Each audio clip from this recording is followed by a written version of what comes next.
Alors, si ce lyrisme est un lyrisme critique, un lyrisme problématique, un lyrisme contrarié, un chant étouffé, se pose bien sûr la question du vers. C'est sans doute là aussi une difficulté, mais peut-être une chance pour enseigner Philippe Jacotet, c'est de poser la question du vers. Je pense que les élèves de terminale, pour la pratique qu'ils ont de la poésie, qui est sans doute mince, ont été très peu exposés aux formes de versification qui sont celles du vers libre et qui sont les formes de versification de la poésie moderne de façon générale. Alors, il faut revenir à un autre élément. Le dernier grand moment de la poésie, dans la première moitié du XXe siècle, c'est la poésie de la résistance. Et il y a en France, autour d'Aragon par exemple, mais la poésie a de nouveau pu incarner une sorte d'abord de ferveur nationale, d'esprit de résistance, de paroles qui s'adressaient. Elle a retrouvé une sorte de vertu politique, comme chez René Char par exemple. Mais immédiatement dans l'après-guerre se défait cette espèce d'optimisme d'une société nouvelle,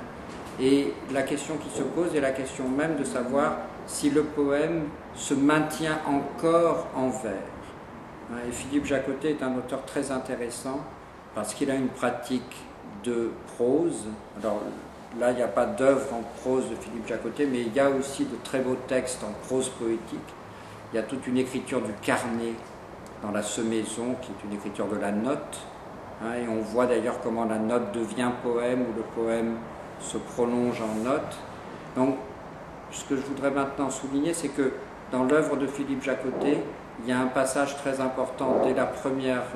premier recueil publié qui s'appelle Les Frais.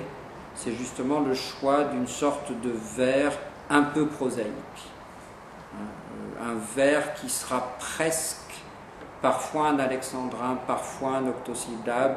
mais un vers un peu bancal, un vers qui parfois n'arrive pas à être encore un vers, ou un vers qui ne veut plus être grandiloquent, comme les formes héritées. Donc, je pense qu'on peut essayer de travailler avec les élèves de façon assez technique sur la métrique, mais pour montrer comment certains moments de poèmes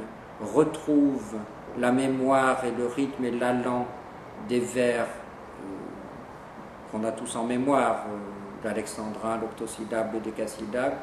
et comment à d'autres moments, de façon très volontaire, c'est cette musique qui est cassée, c'est ce chant-là qui est amoindri, étouffé. Il y a donc une sorte d'antagonisme ou de dynamique dans chaque poème entre une possibilité du vers, de la musique cadencée, et au contraire quelque chose qui est de la dissonance, qui est de l'effet de rupture, et qui se sent assez nettement dans la plupart des poèmes de leçons